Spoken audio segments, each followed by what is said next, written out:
All right, welcome back to Resilient Voices and Beyond. This will be my 101 episode.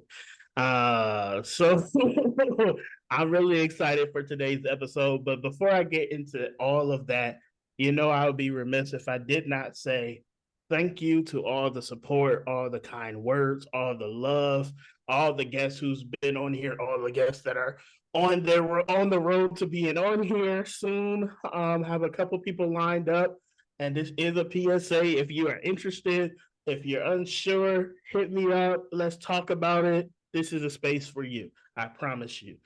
With that being said, if you have happened to stumble across season three and just skipped over season one, two, and don't know who I am, my name is Michael D. Davis Thomas, aka MDDT Speaks.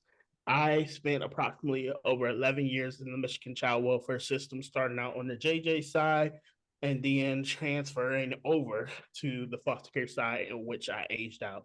Started advocating at 15 in residential facilities and have been working professionally in various different positions, from being in the front lines to being in the background of the child welfare system in my state and across this country. So I have 11 years of experience, lived experience, and 11 years of actually professional experience. So we over here 11-11. But you guys aren't here for me. I would love to talk y'all ears off, but you guys are here for my guest.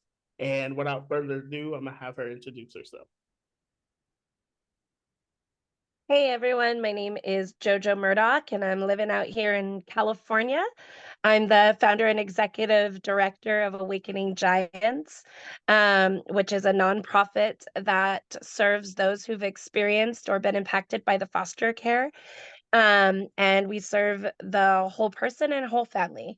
So, meaning we do workshops, we do family dinners monthly, and everybody is welcomed, and there's always room at Awakening Giants.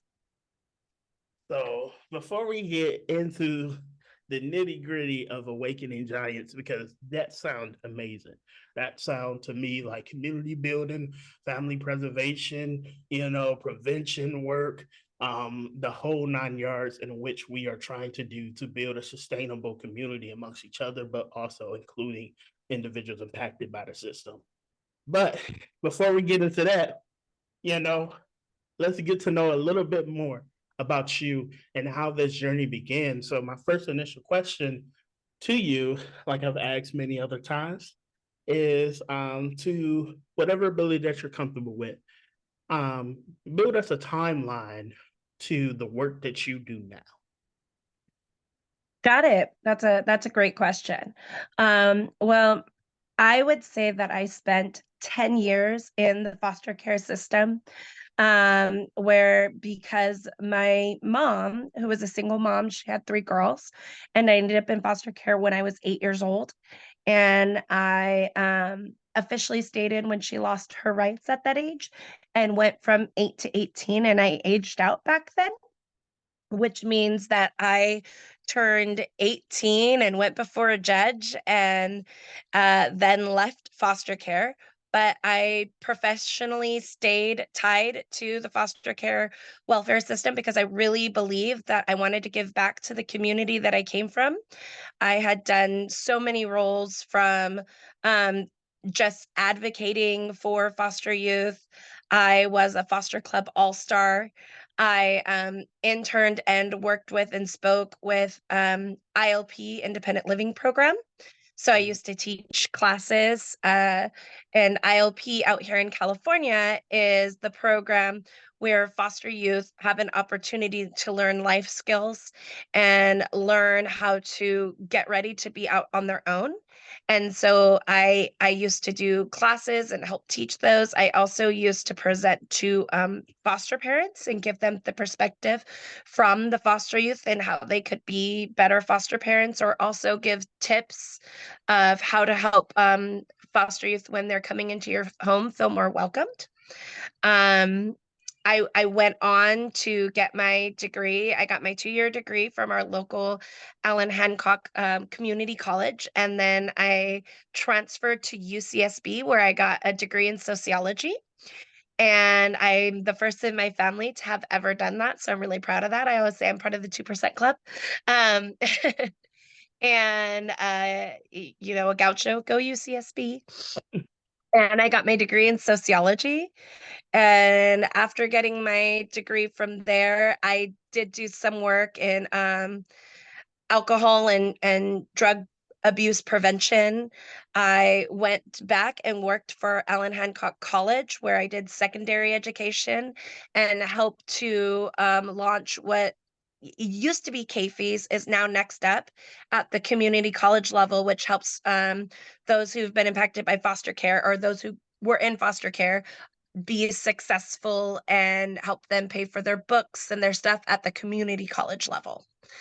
So I feel like I've done so much, I don't really know where to keep going, but leading past that work that I did there, I went and worked for a local nonprofit that does work with foster youth, homeless, and drug prevention, again, called Fighting Back here locally in California.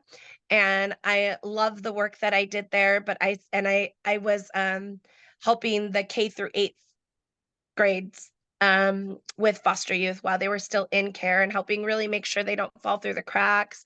I was a program specialist and I also helped them by providing a tutor program. And I love that work. But I, a lot of the times, still saw that a lot of the youth who are aging out of foster care or leaving, they still needed that extra support. I feel like when they got to the community college level, they were still stuck in survival mode. And so that kind of, after that is kind of what led me to really start thinking about actually launching Awakening Giants. So that's kind of my timeline. Awesome, awesome. You dropped a lot of nuggets in there, a lot of gems, and I wanna, if you don't mind, I wanna, dive a little deeper into these specific moments because you evolve as you shared, you went from, just speaking up, minor advocacy to then, teaching, you know, doing programs and different things like that, graduating.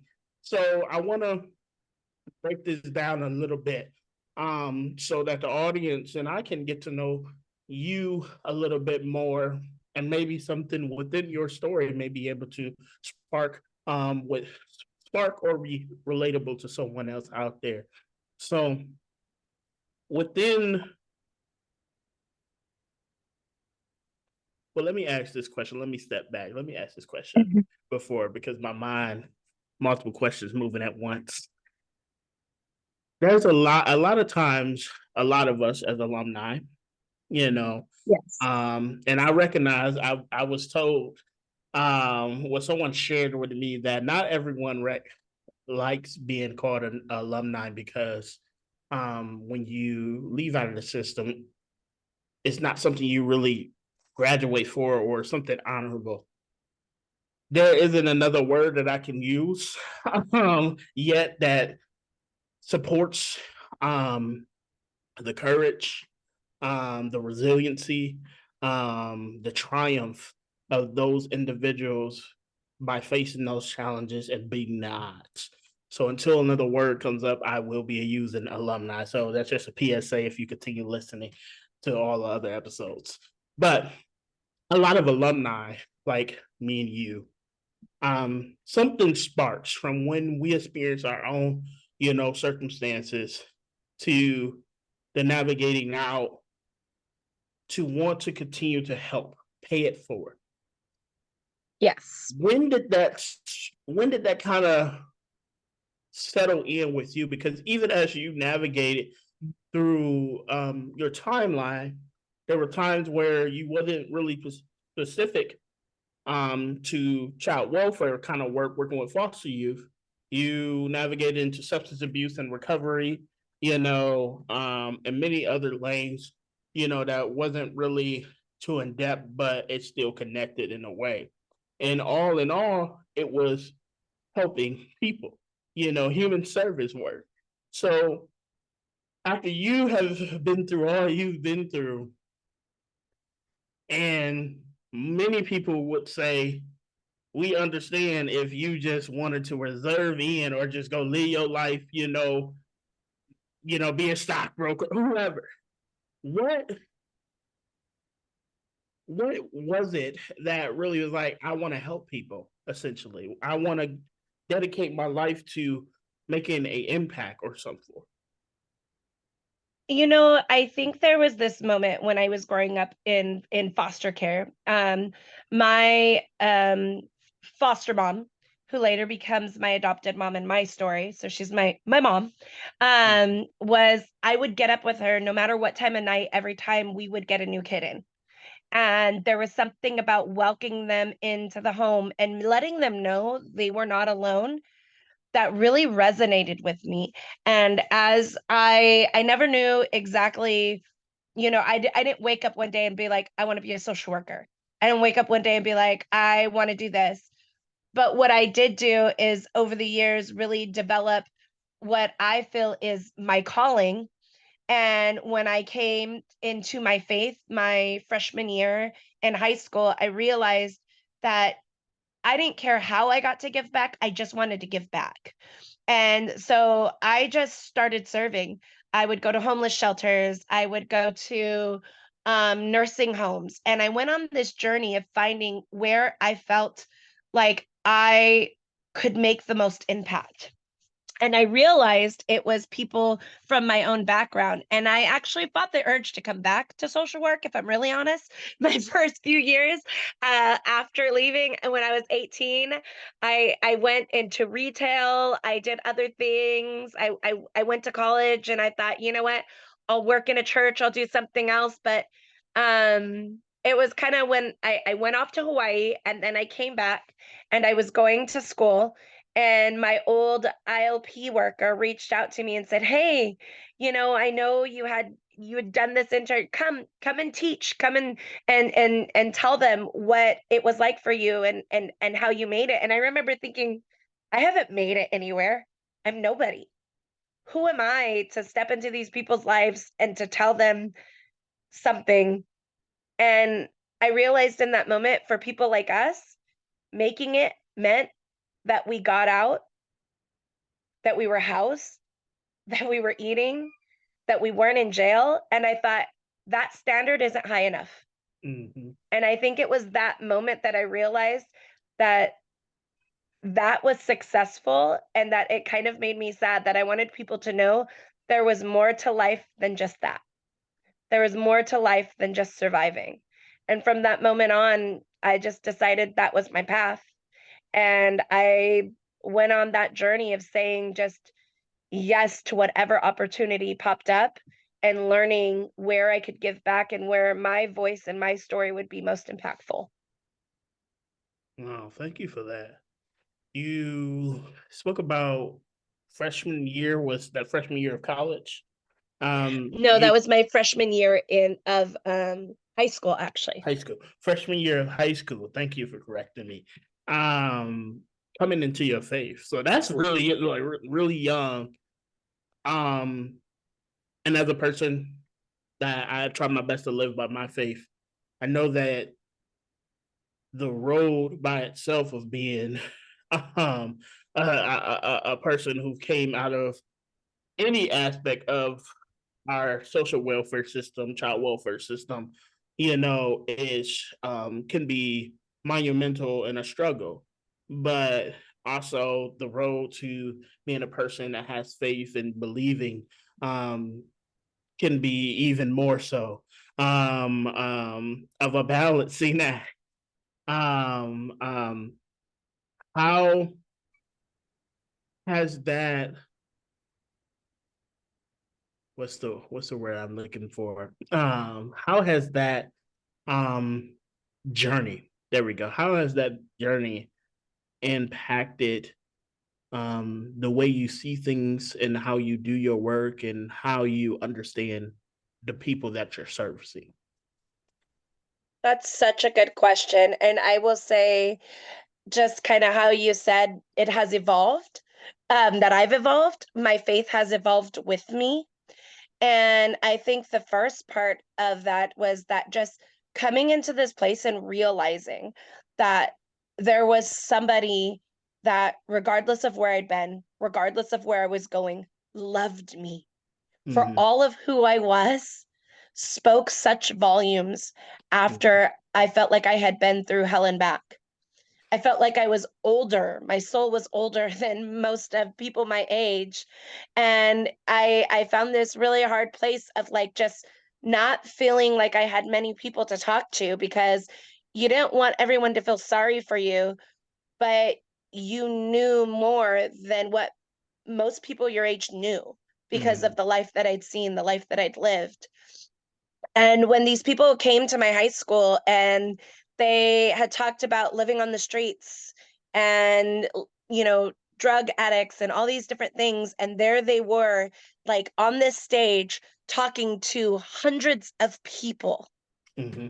and that they were adults who'd made it through that spoke such volumes to me. And I had to find out more about who these people were. And beyond the tearing phone books and breaking bricks, they like had these gimmicks that they did. And it led me to a church, and it led me to a place, and it led me to a God who loved me regardless of what I'd been through.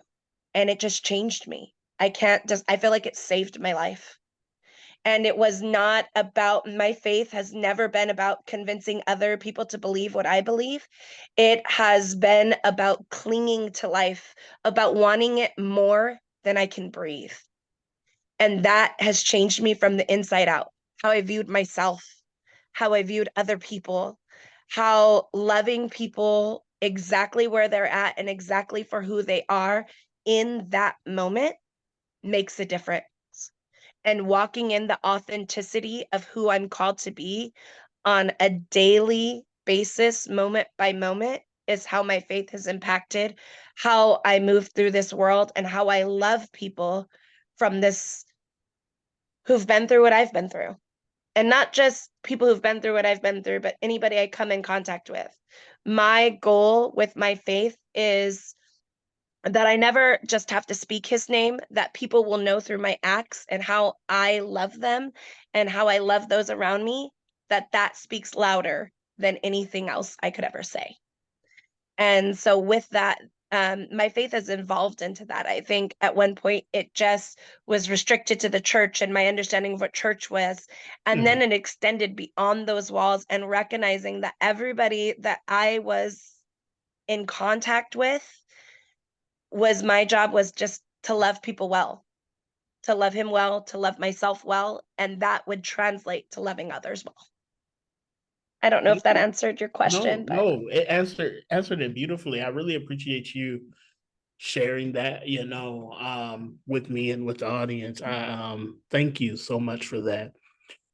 Um, as as a person, I've been in this walk. I think I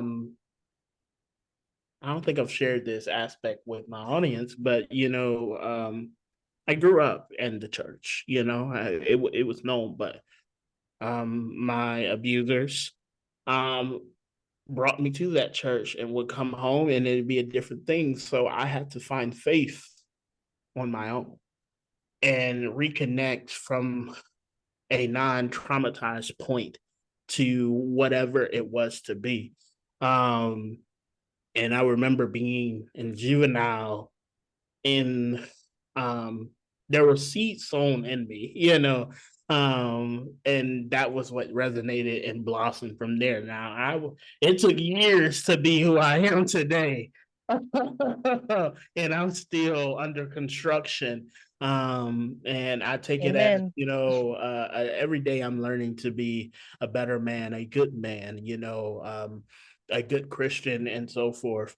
But I'm far from perfect. And I know there has been an evolution for myself where it had to be a combination of faith and a supporting mental health professional, and that leads me into my next question. Going through what you had been through, navigating doing this work, the secondary trauma that comes with being in this work. How has your journey, um, and whatever that looked like in a realm of self care and mental health, um, how has that journey been, and what are some things that you have navigated, whether they have been barriers or things that you have learned or of tips of trade?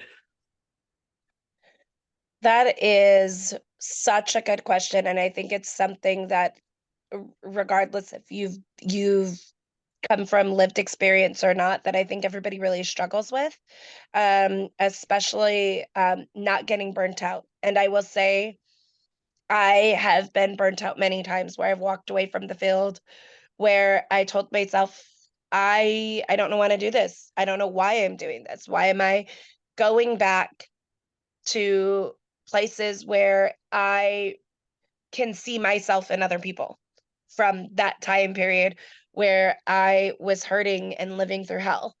And then I remind myself that that's not my story. And the best way to honor story is to actually let them live out their story and walk alongside them and sit with them in that and not own that as mine, not let that re-trigger me. And I think some of the best ways that I've been able to do that is making sure I take care of myself, taking breaks when I need them, allowing myself to know that healing journey doesn't all of a sudden you don't just arrive. It's a process of evolving into who you are becoming on a daily basis, of recognizing that there are moments where you have to pause and take a deep breath and realize maybe that space is not for me. Maybe I can't be the social worker that goes in when the child needs to be removed from the home, setting boundaries for myself and recognizing what might not be that I can walk into. Being in a courtroom is hard for me. I don't know why, but that's something that I had to realize and I had to be okay with. Mm, Being the social worker that goes in and removes the child, that was not for me. That was something that I realized like I can't put myself into that situation without it re-triggering something in me. So recognizing where I can't go as much as where I want to go became big parts of where I defined what I was comfortable with. And then just finding what things really ground me and keep me focused on what my goal is and remembering why I started, and what my why is. My why is that every single story matters and deserves to be heard. No matter how hard it is, no matter how long it takes to be told, every story is impactful. And recognizing that and recognizing that I wanted to be on the end where it was more preventive and living in the resilient work, that that was okay too. That I didn't have to always be in the trenches. And that I deserved as much as everybody else that I was working with. I deserve to heal. I got into this work to be who I needed, if that makes sense. mm, And coming into that realization was really big for me. And taking time to go to the beach, to journal, to pause with friends who really knew who I was and who would speak into that.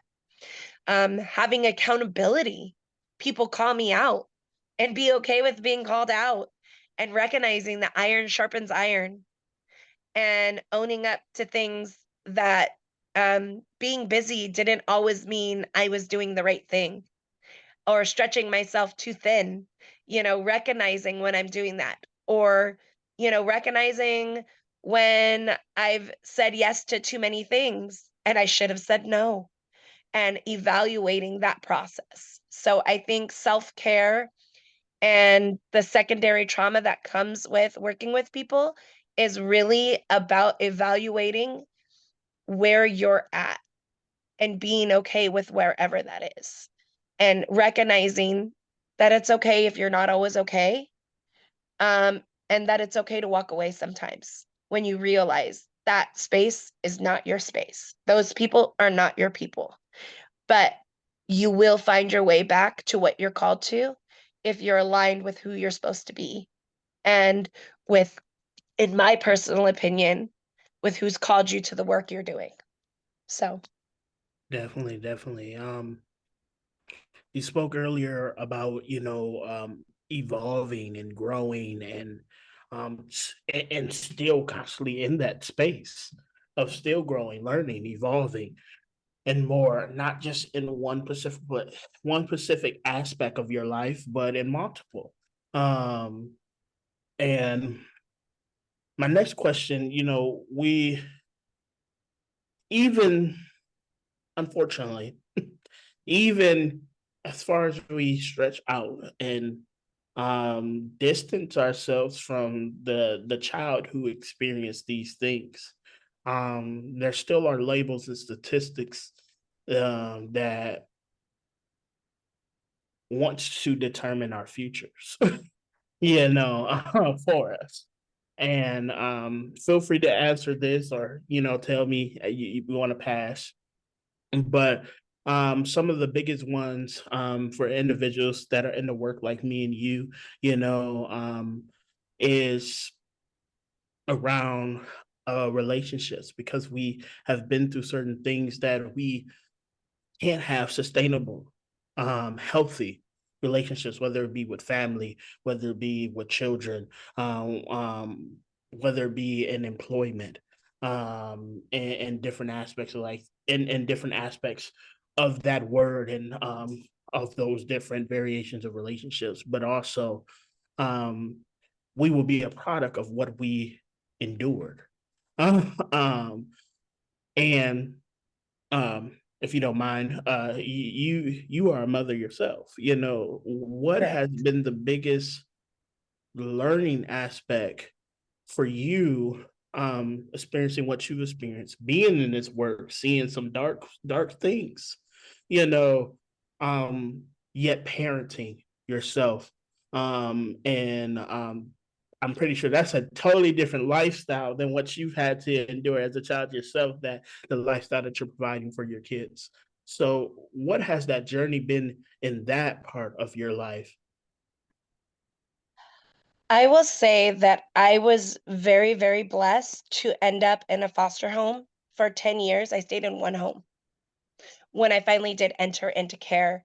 And they were amazing examples of how to love people right where they were at.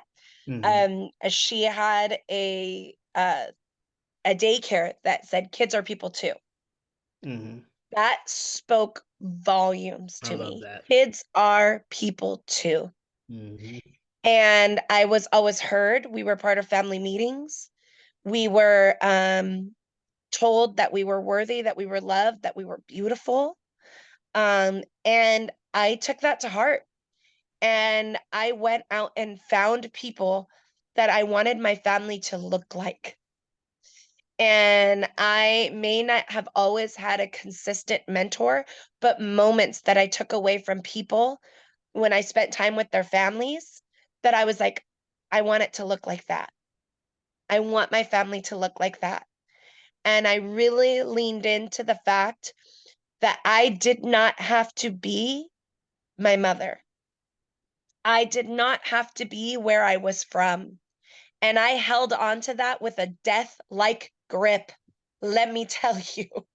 And I stood by, and I still say to myself, I will look myself in the mirror and say, my kids will never know what foster care is beyond serving. As long as I walk this earth, and I teach others how to say that, because I believe that just because we're from that does not mean we have to be a product of it moving forward. Definitely. And I'd ask questions where I didn't have the answers to. But I won't lie, has there been times where I trusted people that I shouldn't have trusted with my kids because I wanted to have a support system? Yes. Thank God nothing ever bad happened to my kids. But I think, why did I let those people around? Because you crave and you want Mm-hmm. good relationship. So I really learned to trust my instincts, to trust myself, to trust my faith, to trust God. And I really learned to recognize those that were around me that were good parents and to pull close to those. And I'm so thankful that I'm married to a family. I've been married for 14 years. Yeah, we just made Also, 14 years. That's right. congratulations. I could say that proudly. Going on 15, we're going to be celebrating. Maybe I'll come back on here and be like, yeah, we did 15. We're going to Yeah, renew our I vows. mean, But that the family that I married into, is it a perfect family? No. No, it's not. But it is a I feel beautiful like that's a family bliss. who that my mother in love has showed me what it means to be loved. Yes. My adopted mother, has she showed me what it means to be loved? Yes. Has there been women that I still seek out that are amazing mothers, from friends, from church members, from community members, that I look at and I say, I want to be that kind of woman? Yes. That Mhm. kind of mother? Yes. That kind of wife? Yes. That kind of mentor? Yes. And I just keep saying yes to what I know is right. And I think that is kind of how I've navigated that. It has not been perfect. It has not been easy. And I will say I was terrified when I first became a mother, because I kept thinking I'm going to end up just like her. But then I realized that I went to people that I trusted and that loved me and said, just you being worried about being a good mother makes you a good mother. And I let people, and I say that I let people speak into my life. I let people speak truth over me. I let people build me up. And that was one of the hardest things to do. That was the biggest struggle as a mother, was believing that I was a good mother. And I still struggle with that.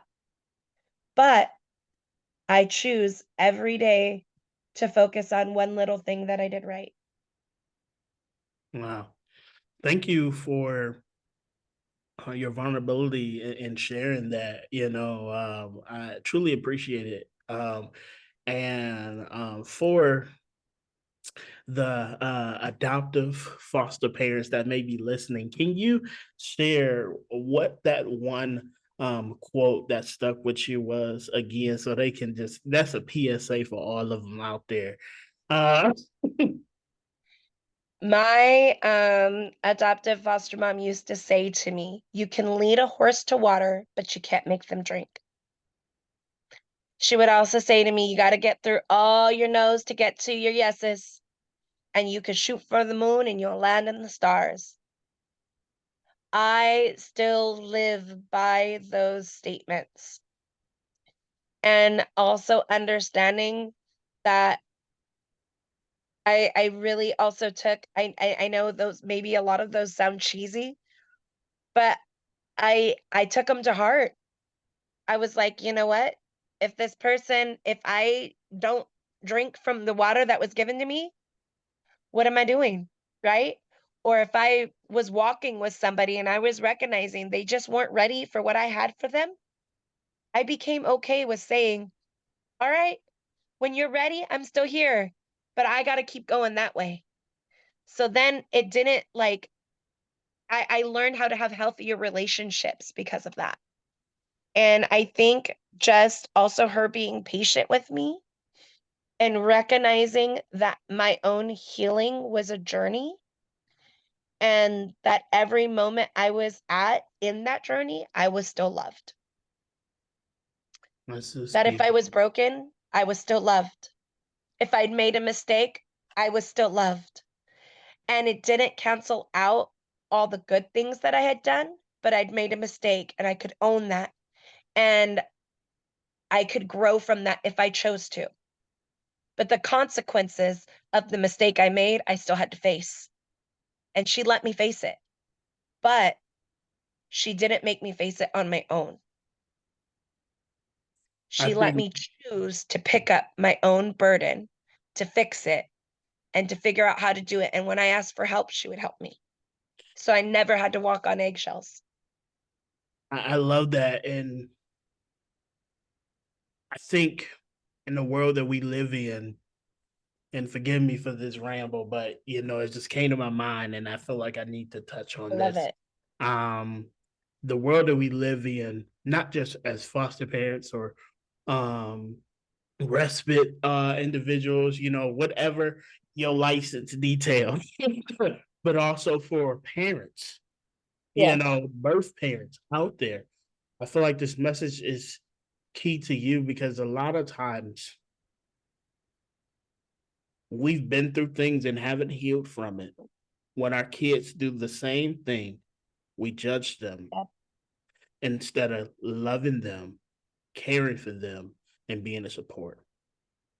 And a lot of times, you know, um, a huge population that's faced ridicule and consequence for just being who they are. Individuals in the LGBTQ community, from their parents, a lot of them, have had to make very harsh decisions, run away because they didn't have a safe, nurturing, unconditional, loving family at home. Individuals who, for whatever reason, became a young parent, teen mom, um, parents disown them. Next thing you know, they're out there, now they're part of the system. There are many other scenarios and situations I can name, not gonna list them all, but I think one of the key things that was mentioned, no matter what you did, there was still love there. You know, I'm pretty sure you had some conversations, that went tough, Yes. but there was still love there. And that's the key. I honestly, not a parent myself, but I've observed a lot in my years. I feel like that's the key with children Yes. and raising, what I call little humans. And, I love that. is they're gonna do things that disappoint you, hurt you. In those moments, it's not a get back game. It's not for you to show them the harshest way of lessons that you can. Sometimes it just takes, okay, this happened, why, let's talk about it. I still love you, I'm here for you, I'm going to support you. And too many of my friends, too many of my people, yeah, I've been um incarcerated with, in juvenile, in foster care, because they both felt like incarcerations. Right. um, have been products of the system due to one specific thing of a parent not loving them. And they may not even have faced abuse or full on neglect as the full definition determined it to be. It was just a parent not really loving them and they ran away. Now they are part of the system. The parent is giving up rights or what have you because they're gay. They had a kid. And the sad part about that, they enter into an imperfect system that sometimes further corrupt them, hurt them, and sometimes they don't make it out. Yep. And I think as I talk about a lot of different things on here, and please forgive me for this ramble, but I think it's important that we have conversation around that because not everyone who come into the system has been severely abused or been neglected. They have probably come into the system because, a parent's unhealed space, and that's really what it boils down to. But I think that's where we can get into the space of prevention. Because if we dive deeper into that aspect of love that you were just talking about, as a community, not just parents of our own children, but as a community, and love one another, support one another, I guarantee more people will feel safe to speak up about their hurt and get the help that they need. More people will Yes. be more open to maybe not speaking up about it, but going to seek help or seek resources to get the help to do the work that they need. It's what I see is a nation, is a world of individuals who have adult trauma, childhood trauma, wound trauma that has not been worked on.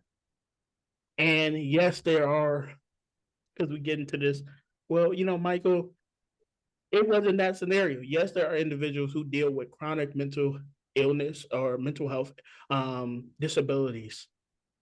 But I'm a firm believer that everyone still deserves love. Everyone still can get the required assistance and resources to be, whether they have multiple personalities um, or other diagnoses. They still could be a good parent with the right assistance and support in the right village. Yes. That's my spiel. That's the I, but that I really is love it. that. I love it. What I hear you saying is that you can still be successful and be a statistic and still be successful, as long as you're able to get in out of that survival brain and get into the thriving one and get and reach out. There may be a lot of supports out there for people from different backgrounds of lived experience of all different kinds of things, from being unhoused or being part of the LGBTQI community. I mean, all of these different things, or mental health issues, it doesn't matter what that is, but we need to be able to be in the right mindset and surrounded by the right people in order to access those resources and really be able to take advantage of them in a way that is going to be helpful to everyone to be able to be their best selves and not see some of these generational cycles continued. That's kind of what I heard you saying. Is Yeah, that right? yeah, yeah, yeah. I And love it. and for your parents out there, the last thing I'll leave it with you guys, parents, grandparents, siblings, what have you, that are helping raise this next generation. Behavior is language. I promise you. There were many times that I didn't know how to vocalize it, but through my behavior, I tried my best to vocalize it. And unfortunately, I wasn't really heard. And that Yeah. led to another situation. But, if you take time to be present, be observant, listen, not just with your ears, but with your eyes and with your being, you will be able to support that young person in a whole nother level. So just think about that. Um, there's no such thing as a bad kid. Let me just put that out there. Kids, learn from their environments, and that environment may not be your home, but it may be school, it may be outside. They've learned something somewhere, and it's our duty as the community, not just you as a parent, because you need support too. Us as a community to rally behind you as a parent and support each other. With that being said, I want to switch gears. I want to switch gears. You kind of gave us a summary of Awakening Giantz. And can you take us a little bit deeper into the work that you do there, and what does that all entail? Because you talked about working not only with youth, but working with the parents, working with the family, and providing support and a place of being for them. Yeah. So, just we really believe that in Awakening Giantz that it's about um, getting out of that survival mindset and getting into the thriving, living in the resiliency piece. But getting there is a process, right? And so the way that we've chosen to look at everything is to help people focus on their wins. We've thrown baby showers. All the youth that were graduating from Santa Barbara County, we put on a graduation party for them. But I think what was very significant about that and why so many of them showed up was that they were able to bring whoever they identified as family, as friends. They were able to bring their support people with them into that, and I do say who they identify as family, because family is not always what we expect it to be or what we expect it to look like. And recognizing that and honoring what people identify as family is such an important part of what we do. And then we do things like we have parent groups where we get together and we give each other tips. We hang out with each other's kids. We do life together.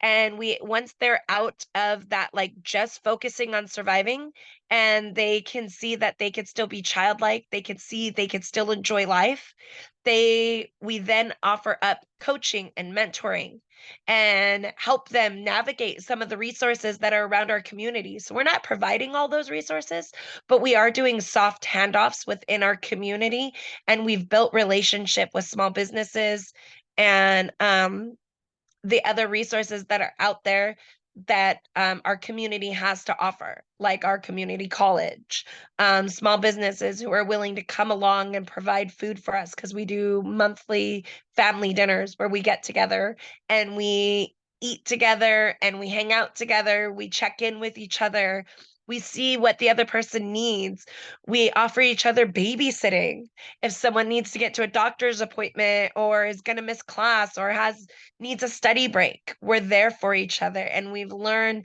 to offer support in that way. Or sometimes it just looks like calling each other and saying, my kid is sick, I don't know what to do, they have a fever, and being the parents that maybe aren't there for us all the time, right? Learning to reach out to others who are choosing to live healthier lifestyles and be that community for each other, and recognizing family doesn't stop at 18, doesn't stop at 21, doesn't stop at 25. There's no specific age where you all of a sudden wake up and realize you don't need family and that you should age out of family.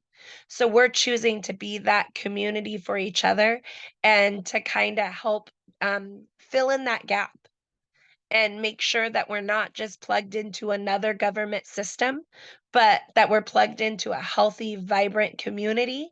And we're recognizing the community that is around us that wants to support us. So, oh, Michael, I can't hear you. Had myself on mute, but it's okay. Okay. Thank you for sharing that. I truly appreciate it. The work that you're doing is much needed.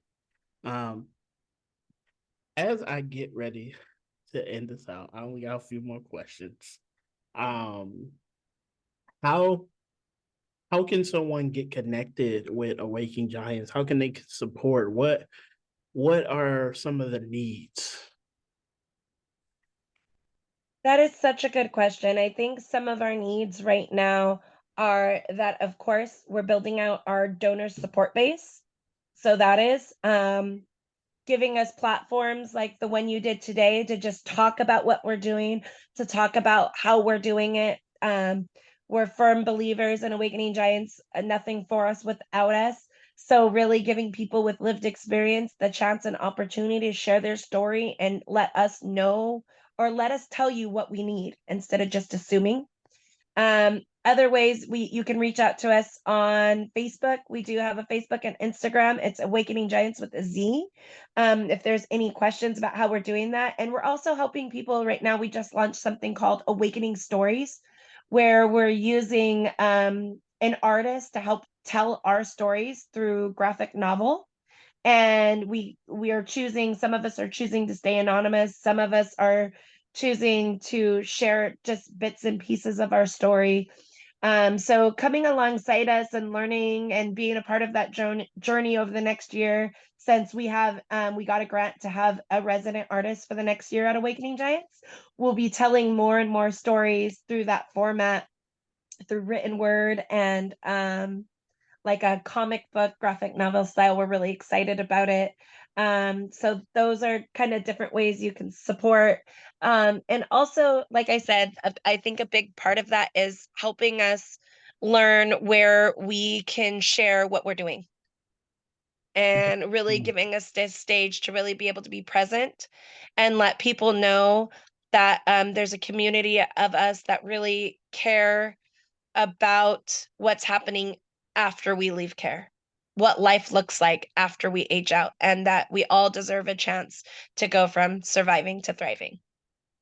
Definitely. I really appreciate you sharing that. Guys, please go support.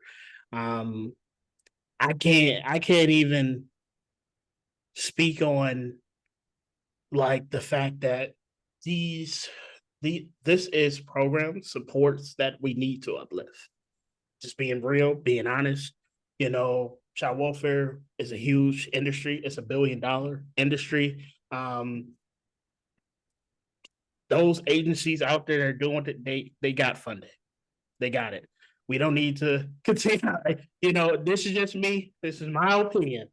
Just being real. We can skip this year's donation and donate it to a program that is ran by a person with lived experience that's out here trying to be a village that isn't a cutoff village. It ain't no age limit. They're trying to support them as long as they want the support. You know, um, and when that graphic novel was done, I have a little lived experience uh, bookshelf. I would love to get me one, so please let me know. But that's just my little PSA. There's a lot of programs out here that are ran by individuals with lived experience, that could really use your support. Awaken Giants is one, and Yeah. there's so many other people I've had on this podcast. When because we and I'm saying this because I know we are getting close to that season where people specifically give, it's just the stores are already putting out multiple different holiday stuff. I'm gonna get in line with them, and I'm gonna start, I'm gonna No, start no, that's a sending good idea. Like I said, we have family monthly dinners, so Mhm. we never charge for any of our activities. So if somebody wanted to sponsor a pop-up art event, if somebody wanted to sponsor a monthly dinner, they can reach out to us. We have anywhere from usually about 5 to 15 families who are represented at our family dinners. We Mhm. usually feed anywhere between 15 to 25 people on a monthly basis during these times. And then we follow up with coaching and mentoring. That takes time, that takes effort.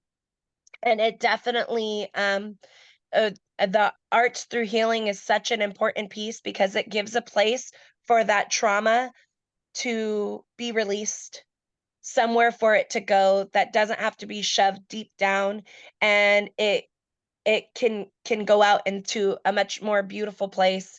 So this year we're focusing on redefining the family legacy, focusing on what, you know, how do we focus on the resilience piece and not just the trauma? So we're leaning into our resilience. So thank you for the work you do. And I really appreciate you giving us a platform to talk about who we are, where I've been, what I'm doing. And I can't say thank you enough. And I'm sure there's many other, it sounds like 100 other people that you've given opportunity to really share about where we're doing, and that there's so many of us out here, like you said, doing the good work. So thank you for your Definitely. time. No problem. My As I get into my last questions here, this is really more so a space for you to leave something for the audience. So, any last comments, key points that you would like to put out there to any specific group of individuals or in general?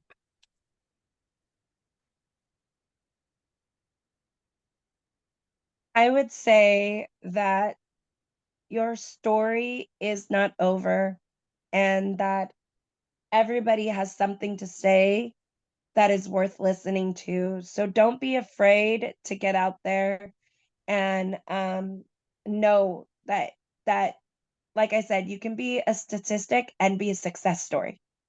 You can have hit rock bottom and be at the top of where you're going and break those generational cycles. It's all about what we focus on. And I really believe that once we get out of survival mode, we can really move and live and walk out daily the resilience piece of life. There's more than just surviving, there's actually living. And I would love to hear more about everyone's story. If you feel like there's no one listening to you, reach out to me, email, phone number. I'll leave my information. I will listen to you. If no one else is listening, know that I'm listening, I care, and you are loved. I guess that's what I would leave people with. Thank you so much. It's such an honor and a privilege to have you on, for you to be vulnerable, courageous in this space and sharing with me and sharing with the audience. I truly hope for you guys out there listening, you know, um, that's something in this episode, something in the many episodes that I've put out, you've been able to take something. In creating this platform, I did not want to be another place, outlet, podcast, um, just conducting lip service. Did not want to do that. Truthfully, that's a waste of your guys' time and mine's. Um, I'm hoping that this place can be an outlet for individuals working through um, whatever they need to work through to get to that place of thriving. Individuals who may be in that place of thriving, and more. This platform is not here just for individuals who are quote unquote successful. This is here for every side and every different face who's struggled, who've endured, who has had to be resilient in the aspect of surviving and making it through. This platform is here for you. I jokingly always say that I'm just a vessel, but I truly am. Like, um, this is something that God has called me to do, and as long as I'm here, as long as I'm able to, I want to continue to be able to be in that space of servitude to not just my brothers and sisters who are impacted by the child welfare system, by the juvenile justice system, by the criminal justice system, um, and more so, but also, you know, be able to give and be able to pass on, something when I'm gone, because I'm not going to be here forever. Unfortunately, a lot of us grow up in homes, with broken people, and due to their brokenness, they weren't able to give us the best that they could, um, and things happen, and that is okay. Not excusing what they did or what happened or what have you, but at the end of the day, they were broken people. And I do believe in a true spirit of forgiveness and loving people. And one of the biggest goals of Resilient Voices and Beyond is being able to bridge communities together, being able to um, get to a point one day where we don't need the child welfare system in the way that we utilize it today. That is more or less like a library. We can go in there and check out some resources and check them back in when we done with them. You know, uh, and it be something so much like that versus the aspect of individuals um, completely living a life within group homes, juveniles, and more. With that being said, this is episode 101 Resilient Voices and Beyond. Not this season. This is actually episode 13 of season 3. But this is my 101 episode. I'm truly excited. This has been a privilege. So I thank you all for allowing me to be here, to allow me to have this space, um, allowing me to support all that you guys do. I'm truly humbled. I learned from each and every one of the guests who've been on here. I thank you a million times over. And Lord willing, we will make it to 300 episodes. But probably somebody else, because I'm all about leaving legacy and passing the torch, may be hosting. And I hope that I can find that person to be able to take this over when my time comes. But that's gonna be a long time, so don't get sad out there, y'all. Y'all got some more rambles.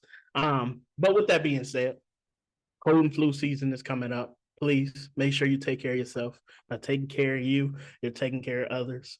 You know, there's also been some things that we may have touched on or talked about that could be potentially triggering, could be potentially, something that stirred up something that you may have had blockers in your mind about. You know, if you would like help and support, JoJo mentioned it. I'm mentioning it now. Both of us are here. If you want to find resources to support, or just someone to listen and talk to, reach out. I will help you no matter where you are in this country.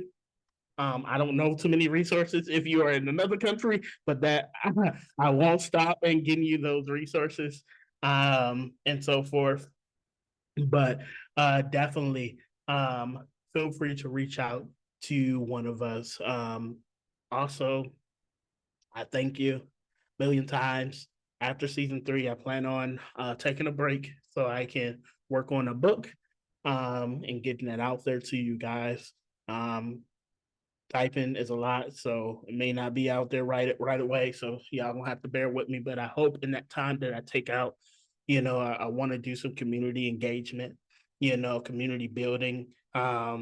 So if funding, if God is willing, I will be out maybe in your state, in your community, collaborating, supporting, and just educating individuals and supporting them in their aspect of what JoJo said, thriving.